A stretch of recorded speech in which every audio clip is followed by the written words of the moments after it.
volta para mais uma aula falando sobre segurança da informação e agora nós vamos falar sobre defacement ou pichação.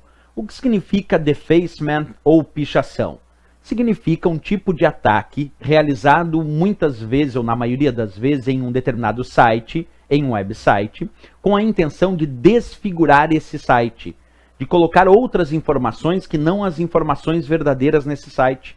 Aí quando as pessoas acessam o site daquela empresa, que sofreu um ataque por defacement, uma pichação, elas estão enxergando outras informações que não as informações que aquele dono do site realmente queria mostrar. Porque esse site sofreu um ataque, então o seu site foi pichado, quer dizer, foi colocada outras informações, alterando a originalidade daquele site, e as pessoas que começam a acessar aquele site agora começam a ver essas informações mal intencionadas. Isso é o que a gente chama de ataque defacement ou pichação, que normalmente, claro, é feito por atacantes que nós vamos chamar de defacers. Então acompanha comigo a leitura dessa parte teórica sobre os ataques de pichação.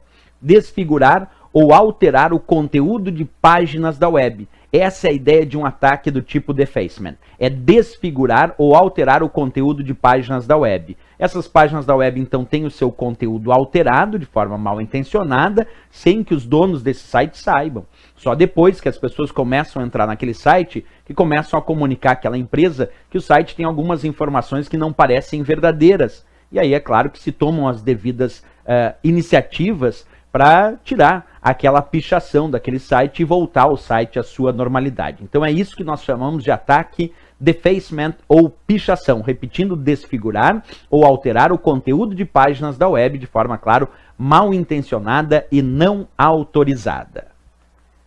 Bem, pessoal, nós temos outros tipos de ataques importantes, como por exemplo os ataques DOS, ou ainda conhecidos como ataques DDoS, que são os chamados ataques de negação de serviço. Um ataque de negação de serviço, como eu disse, um ataque DOS, tem como função fazer um sistema servidor parar de oferecer o seu serviço. Quer dizer, negar o seu serviço, deixar de funcionar. Imagina um servidor que armazena uma página da web, sofreu um ataque DOS, sofreu um ataque de negação de serviço. E após sofrer esse ataque, a página da web que estava naquele servidor parou de funcionar. Quer dizer, as pessoas tentam acessar a página da web daquela empresa, mas não conseguem mais acessar porque ela sofreu um ataque de negação de serviço. O servidor onde está essa página da web sofreu um ataque DOS, um ataque de negação de serviço. Isso fez com que aquela página da web ficasse fora do ar. Isso quer dizer que as pessoas que tentam acessar, de fato, de forma bem intencionada aquela página, não estão conseguindo mais acessar. Isso é um ataque de negação de serviço. Então, os ataques DOS, ataques de negação de serviço, ou ataques DDoS, os ataques distribuídos de negação de serviço, têm como principal intenção tirar um servidor fora do ar.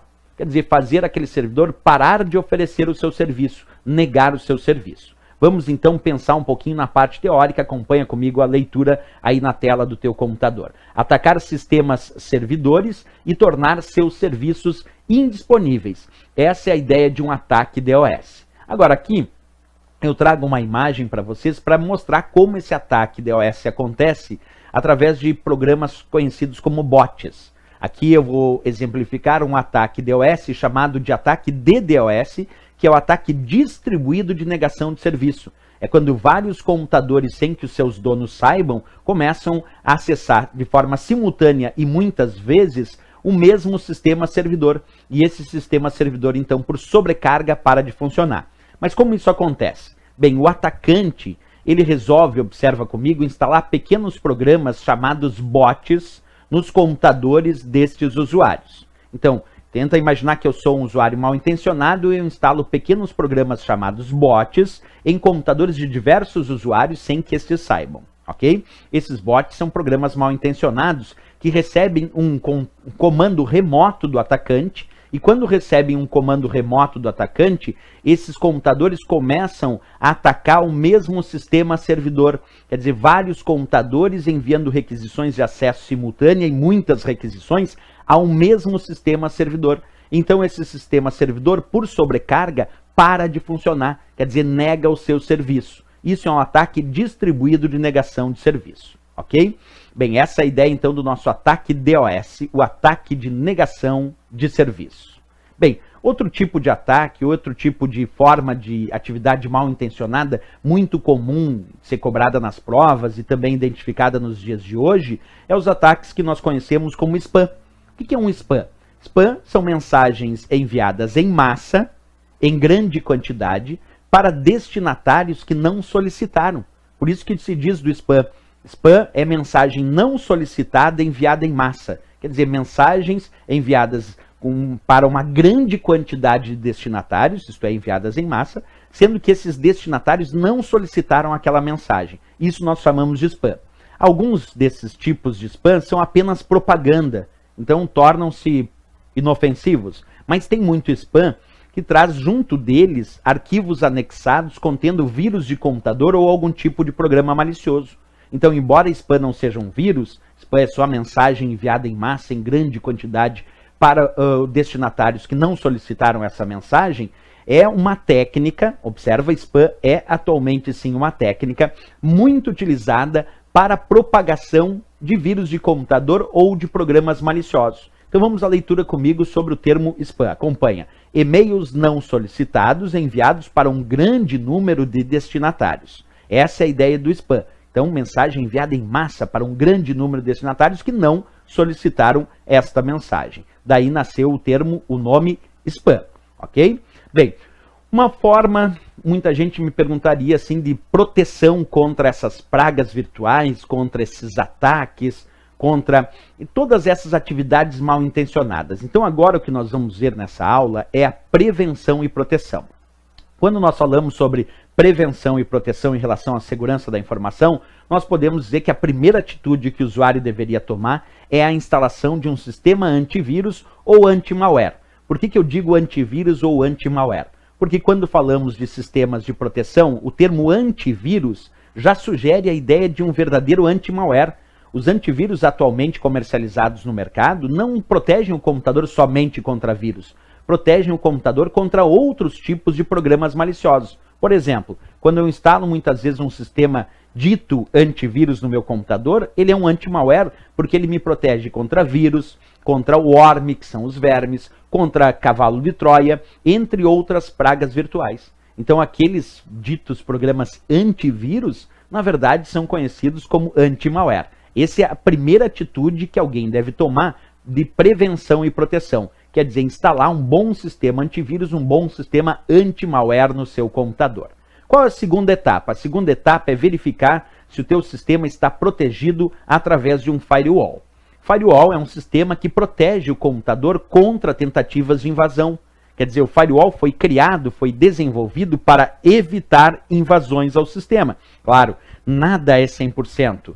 Alguém me diria, professor, então, se eu mantenho um antivírus instalado, se eu mantenho um anti-malware instalado, e se eu mantenho um sistema firewall ativado, o meu computador está totalmente protegido? Não, não está. Não existe segurança 100%, não existe segurança total em relação aos conceitos de redes e principalmente aos conceitos de internet. Então, como não existe segurança 100%, essas são atividades que o usuário deve colocar em prática para evitar alguns problemas. Mas isso nunca vai dar segurança total, mesmo com todos esses recursos, pode acontecer algum tipo de invasão no teu sistema. Mas observa que há uma diferença entre antivírus e anti-malware, que é verificar a existência, antivírus e anti-malware, verificar a existência de vírus de computador ou de programas maliciosos, e o firewall. O firewall é para evitar invasões ao sistema. Ele foi criado como uma barreira de fogo, um muro de proteção, para evitar que tentativas de invasão ao teu sistema, advindas principalmente da internet, obtenham sucesso lá no teu computador.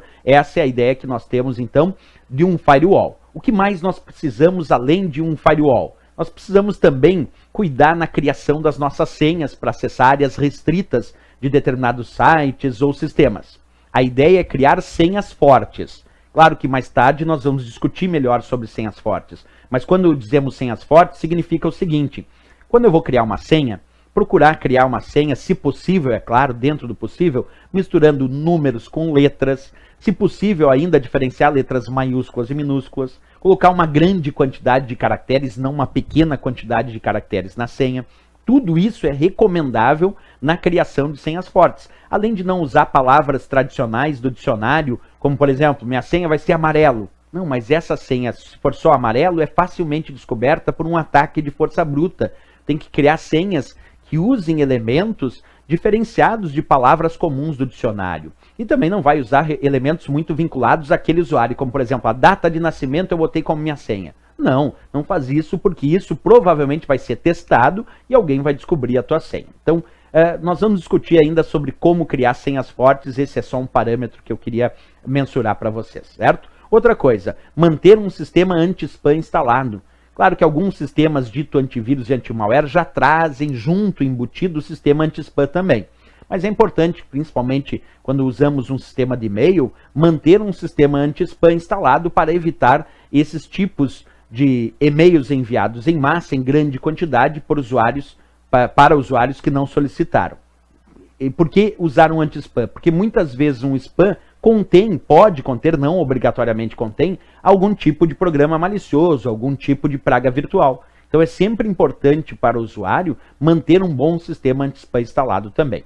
Outro ponto, quando possível, é claro, principalmente quando se trabalha em instituições públicas ou no meio mais corporativo, o uso de assinatura digital para realizar operações, emissão de documentos, até mesmo em alguns casos a emissão de e-mail. Por quê? Porque a assinatura digital garante autenticidade a um documento, a uma transação eletrônica ou a uma mensagem e garante também integridade.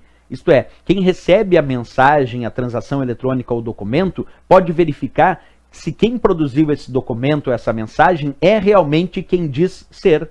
Então, a assinatura digital também é um elemento muito útil quando se deseja garantir autenticidade e integridade de documentos, mensagens ou transações eletrônicas, portanto, também está no rol de prevenção e proteção na relação da segurança da informação. Um outro ponto também relevante e importante é criptografia.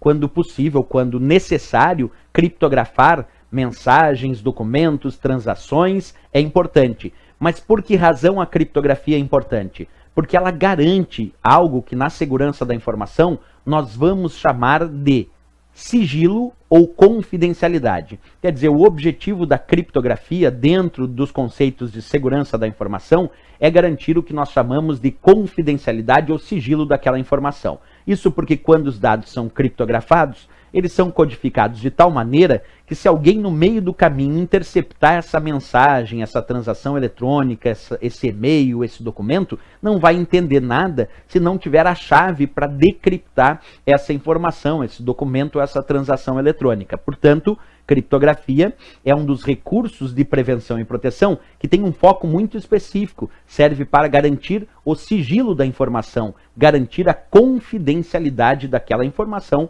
aí usamos sistemas de criptografia. E um outro elemento também, obviamente, não poderia faltar quando pensamos em segurança da informação, é a manutenção de backups periódicos. O que é um backup? Backup é cópia de segurança dos dados. Manter cópia de segurança dos dados armazenados, por exemplo, no teu disco rígido é muito importante, porque um dia se der problema no teu computador e no teu disco rígido, tu pode acessar essas informações, esses dados naquele backup, naquela cópia de segurança. Portanto, manter backup, manter cópia de segurança dos dados do usuário é uma atitude muito importante justamente para evitar que numa eventual perda desses dados, tu não consiga mais acessar aquela informação. Então quer dizer que se tu perdeu aqueles dados originais e tu tem um backup, tu tem uma cópia de segurança, tu ainda vai conseguir obter essas informações através dessa cópia de segurança. Então backup também está no rol do que nós chamamos de prevenção e proteção. Percebe que quando falamos de prevenção e proteção, existe muitos elementos importantes vinculados à prevenção e proteção, que são atitudes mínimas que o usuário deve tomar para evitar algum tipo de problema em relação à segurança da informação. Ok? Mas ao longo aqui das nossas aulas, nós vamos ver de forma mais precisa esses diversos itens aqui descritos em relação à segurança da informação e à prevenção e proteção.